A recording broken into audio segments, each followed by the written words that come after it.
Die Zukunft der Wohnmobile kommt aus China und in China fällt schon lange kein Sack Reis mehr um. Wir sind auf der chinesischen Camper- und Caravan-Messe in Guangzhou, um euch mal ein bisschen zu zeigen, was hier die Trends sind. Was ja auf jeden Fall schon mal grundsätzlich anders ist, ist die Lautstärke hier auf so einer chinesischen Caravan-Messe. Das ist in Düsseldorf ein bisschen anders. Was ähnlich ist das Fahrzeug, denn dieses Fahrzeug haben wir uns auf dem Düsseldorfer Caravan-Salon auch schon angeguckt. Ja, leider nicht so ganz, denn das ist ja die Version für den chinesischen Markt. Persönlich bin ich aber nach wie vor begeistert von der Vielfalt und Technik, die in diesen chinesischen Autos steckt.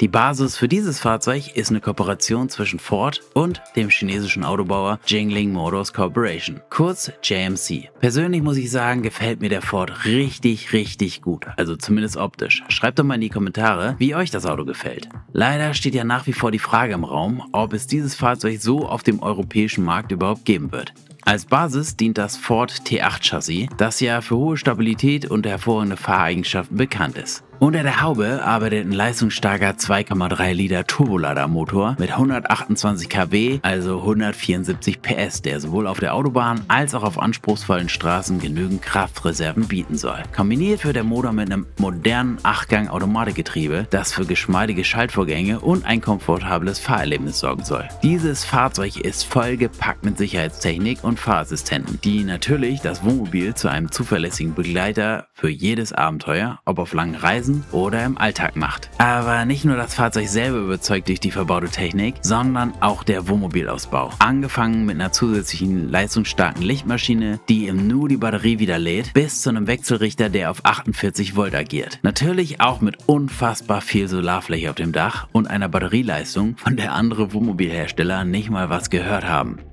Auch das Wassersystem lässt keine Wünsche offen. Dank eines Osmose-Wasserfiltersystems ermöglicht dieses Fahrzeug eine langanhaltende, autarke Versorgung und eine Aufbereitung ohne Sorgen. Daddle betont seinen speziellen Wandaufbau, der den Fahrzeugen ermöglicht, selbst in den anspruchsvollsten Klimazonen der Welt zuverlässig unterwegs zu sein. Wobei das System auch für die Extreme konzipiert wurde. Also stellt euch mal vor, Habeck sitzt bei euch am Küchentisch und ihr erzählt ihm, dass das Fahrzeug nicht nur ein Inverter-Klima-Split-Gerät, sondern auch eine Webasto-Diesel-Standheizung mit 50 Liter Boiler besitzt.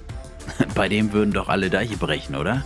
Und das alles in einem Fahrzeug unter 6 Meter, also für 4 Personen. Ein echtes Raumwunder, das seine wahren Superkräfte erst zeigt, wenn die beiden Slideouts ausgefahren sind. Also quasi der Hulk unter den Wohnmobilen, nur nicht ganz so wütend. Kompakt für die Straße, großzügig für den Aufenthalt. Also minimaler Platzbedarf mit maximaler Raumausbeute. Und selbst ohne ausgefahrene Slideouts bleibt es voll einsatzbereit. Also wer braucht da schon Kompromisse?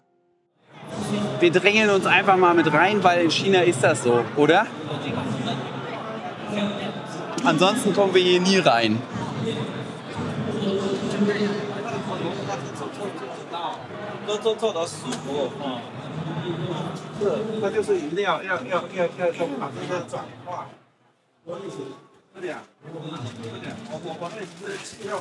Ja, was bei diesem Fahrzeug bestechend ist, ist ja natürlich auch wieder die Größe. Einfach geschuldet aufgrund der Führerscheinklassifizierung hier. Denn hier braucht man einen gesonderten Führerschein, wenn man in Fahrzeugen über 6 Metern unterwegs ist.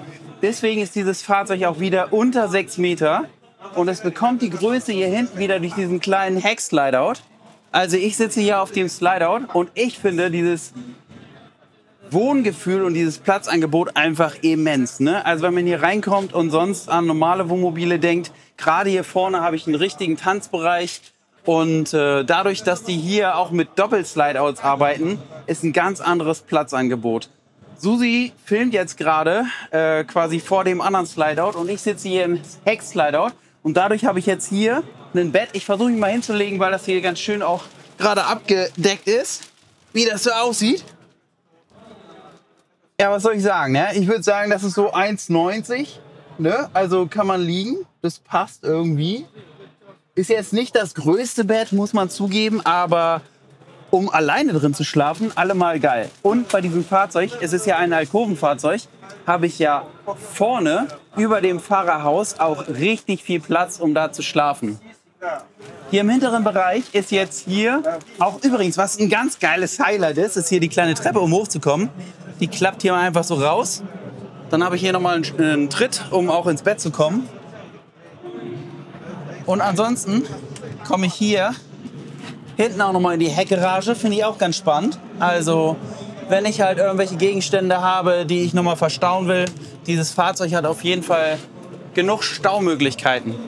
Ja, großer Kühlschrank von Tredford. Hier einmal in der Version Kühlschrank. Gibt es natürlich auch in der Kombination mit Kühlschrank und Gefrierschrank. Allerdings hier zweimal Kühlschrank, um möglichst autark unterwegs zu sein. Weil das ist ja das Besondere an diesen chinesischen Fahrzeugen. Man kann mit diesen Fahrzeugen halt relativ lange autark unterwegs sein. Es ist unfassbar viel Strom an Bord, es ist unfassbar viel Wasser an Bord. Einfach um lange autark unterwegs zu sein, denn es gibt hier nicht so diese klassische Struktur von Campingplätzen. Man ist darauf angewiesen, alles an Bord machen zu können. Deswegen ist hier auch eine Waschmaschine verbaut, deswegen ist hier eine Mikrowelle verbaut. Deswegen sind hier die unterschiedlichsten Möglichkeiten verbaut, um halt lange autark unterwegs zu sein. Waschmaschine gucken wir uns mal gerade an. Auch das wieder eine sehr, sehr kleine Waschmaschine. Ich bin mir nicht sicher, ob man da was wirklich drin waschen kann. Also beim Hoodie wird es halt irgendwie ein bisschen schwieriger. Ist das eine Wasch-Trockner-Kombi? Das kann ich jetzt gerade gar nicht sagen, ob es eine Waschmaschine oder Wasch-Kombi-Trockner ist. Aber was ich sagen kann ist, sie haben sie auf jeden Fall genutzt. Vielleicht ist es auch schon wieder so, dass Daddle hier extra zur Messe mit den Campern gefahren sind. Das weiß ich nicht, aber die Waschmaschine ist auf jeden Fall genutzt worden, ist Wasser drin. So, als nächstes gucken wir uns mal kurz. Oh, wobei, wo ich es gerade sehe, auch wieder so ein bisschen meine Hassliebe hier. Hier ist auch schon wieder ein Max-Van verbaut. Susi und ich hassen diese Dinger, weil die einfach echt billig sind. Die machen halt irgendwie echt Alarm, die fangen schnell an zu quietschen. Also, sollten wir mal einen neuen entwickeln. Ja, ich weiß auch nicht, da hast du so einen hochwertigen Camper und dann hast du so eine blöde Lüfterlösung. Also keine Ahnung, ob es da nicht was anderes gibt. Postet doch mal unten, kennt ihr einen anderen Lüfter, ein anderes System, was man vielleicht auch verbauen kann? Ich weiß es nicht. Was hier auf jeden Fall auffällig ist, die Küchenzeile ist sehr, sehr klein.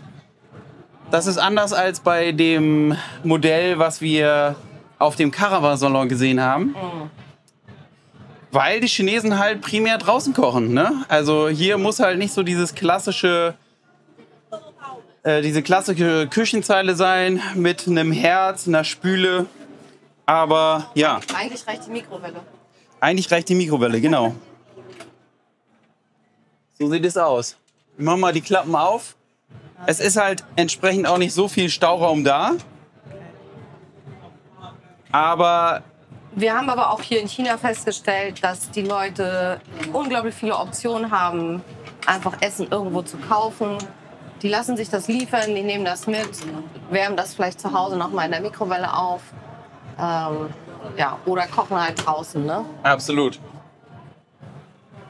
Ja, hier die Nasszelle, komplett Nasszelle. Hier dann am Ende mit einem Vorhang gelöst. Nicht ganz so spannend wie die Version auf dem Caravan-Salon, finde ich. Und hier jetzt auch mit einer Tredford Chemietoilette verbaut. Also finde ich dann auch schon wieder ein bisschen spannend, wie die das denn lösen. Weil diese Fahrzeuge ja eigentlich darauf ausgelegt sind, sehr, sehr lange autark unterwegs sein zu können. Und dann bauen sie ein Chemieklo ein. Also mit dem Chemieklo, ich weiß jetzt nicht, wie die Tankdimensionen sind, aber du bist natürlich aufgrund dieser Toilettensituation schon zeitlich ein bisschen beschränkt. Da hätte ich es natürlich schon spannender gefunden, wenn die jetzt hier auch, ich weiß nicht, eine Verschweißtoilette oder eine Trockentrenntoilette verbaut hätten. Keine Ahnung, wie die das machen, aber das können wir ja vielleicht nochmal rausfinden, wie groß diese Tankdimensionen hier auch allein von der Toilette sind. Aber ich kann es mir nicht vorstellen, dass sie hier riesig große Tankgrößen eingebaut haben. Ja, hier ist wieder so eine klassische Sitzgruppe, wobei bei den Chinesen kann man gar nicht klassisch sagen, denn das ist eigentlich eine Wellness-Sitzgruppe. Ich sitze hier auf einem Massagesitz und ich habe hier die Möglichkeit, nicht nur eine Sitzheizung einzustellen, sondern mich auch ordentlich durchkneten zu lassen. Und das mit jedem Sitz, also quasi der Wellnessbereich während der Fahrt dem Sitzen. Über den Sitzbereich ist nochmal Staufläche. Diesmal muss ich mal sagen, sind die Scharniere nicht ganz so hochwertig wie auf dem Düsseldorfer Caravan-Salon. Auf dem Caravan-Salon und bei den Fahrzeugen für den europäischen Markt wurden die guten Hefele-Beschläge genutzt. Hier sind es halt relativ unbekannte, nehme ich mal an. Und hier halt auch mit diesem Klappenhalter bin ich nicht ganz so begeistert von. Aber das ist Meckern auf hohem Niveau.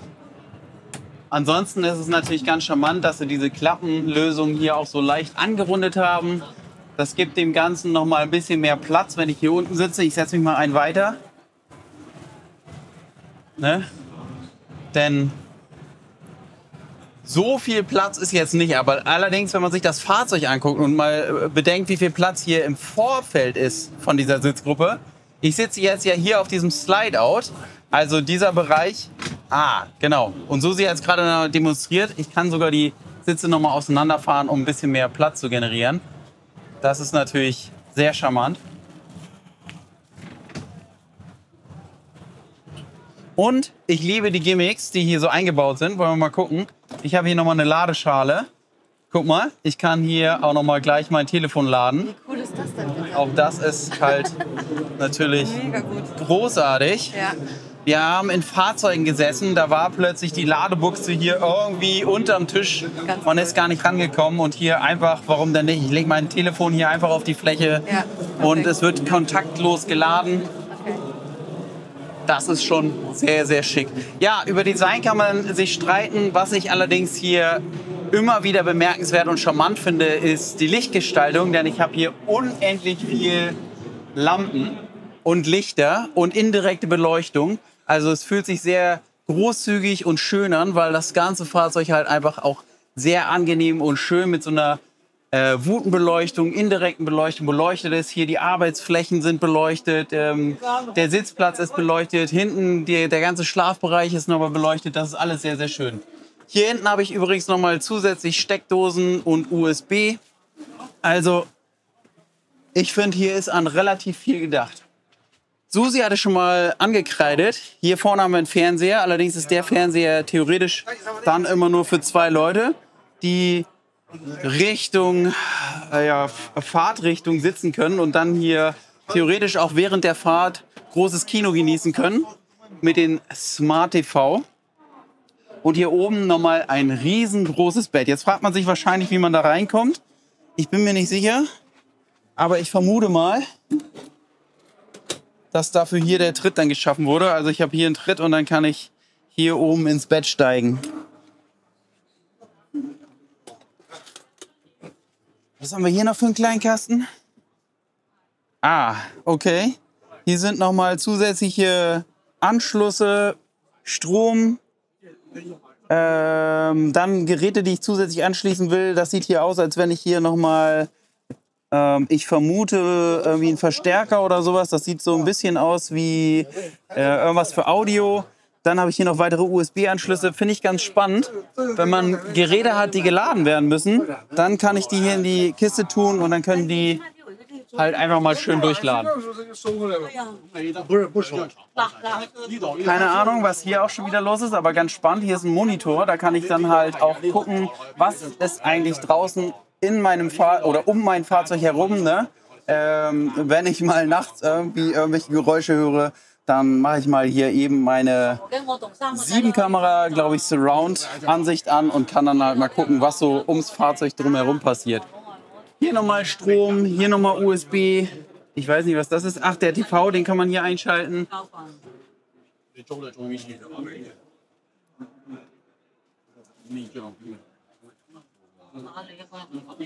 Und was uns bis dato immer nicht ganz so gut gefallen hat, ist halt die Lösung für Audio in diesen chinesischen Fahrzeugen. Hier bei diesem Fahrzeug mal sehr, sehr charmant und schick gelöst. Denn guck mal, hier oben ist einfach eine kleine Soundbar, die dann halt auch das große Kinoerlebnis hier ins Auto bringt. Ne? Nicht nur, dass ich hier einen richtig geil fetten Fernseher habe, sondern ich habe da drüber auch noch den richtig geilen fetten Sound. Was mich total begeistert, und auch da muss man dann natürlich mal gucken, wie sich das entwickelt. Aber was mich total begeistert, ist die Basis. Und zwar hier diese Zusammenarbeit mit Ford und den Chinesen. Also mir gefällt dieses Fahrzeug richtig, richtig gut. Ist jetzt hier in dieser Version auch eine Automatik. Ich weiß nicht, ob es den auch als Schalter gibt, aber optisch sieht das Auto einfach richtig geil aus. Also es gefällt mir wirklich sehr, sehr gut. Und ich weiß, dass viele sagen, naja gut, chinesische Autos und so. Wenn ihr hier mal den Markt anguckt, gefühlt 80% aller Autos sind hier schon Elektroautos. Also Autos können die schon bauen. Ja, und was war das eben mit dem Taxifahrer, der gesagt hat, er muss Elektroauto fahren? Genau, er wird vom Staat gezwungen, Elektroauto zu fahren. Das ist auch sehr, sehr spannend. Aber vielleicht kriegst du auch so nur dann halt irgendwann den Wechsel hin. Und es ist hier bemerkenswert. Du findest hier kaum noch ein Vergaserauto und erst recht nicht ein deutsches Auto. Ne? Also es sind fast alles nur chinesische Fahrzeuge. Und jetzt hier auch in der Kooperation mit Ford. Aber leider gefällt es mir auch sehr, sehr gut. Warum leider? Ja, also ich meine, man könnte ja genug meckern, aber ja, es ist halt optisch halt einfach. Die Ausstattung ist schon es ist halt einfach Hammer, ne? Und dieses Auto hier kostet jetzt knapp 90.000 Euro. Das ist halt einfach auf dem chinesischen Markt. Das ist halt einfach der Wahnsinn, wenn man dann bedenkt, was hier alles drin ist, welche Gimmicks hier drin sind. Ja, hier kannst du schon wieder heizen und kühlen mit Strom. Ja. Ich weiß jetzt nicht, wie viel Batterieleistung hier an Bord ist, aber wir wissen ja von den Chinesen, die ballern die Autos zu mit Solar, mit Strom auf 48 Volt. Es ist einfach unfassbar, was hier grundsätzlich an Möglichkeit ist. Ne? Also deswegen ist mir doch egal, ob ich jetzt hier kein Kochfeld habe. Ich habe hier so viel Strom an Bord. Ich kann meine Kochplatte hier hinstellen. Ich kann meine Kochplatte hier hinstellen.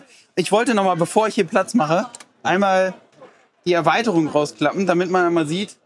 Also man kann hier den Eingang auch noch mal erweitern um eine Kochfläche und Abstellmöglichkeit. Und das ist natürlich auch großartig. Ja, das sieht auch so aus, als wenn hier wieder so ein BYD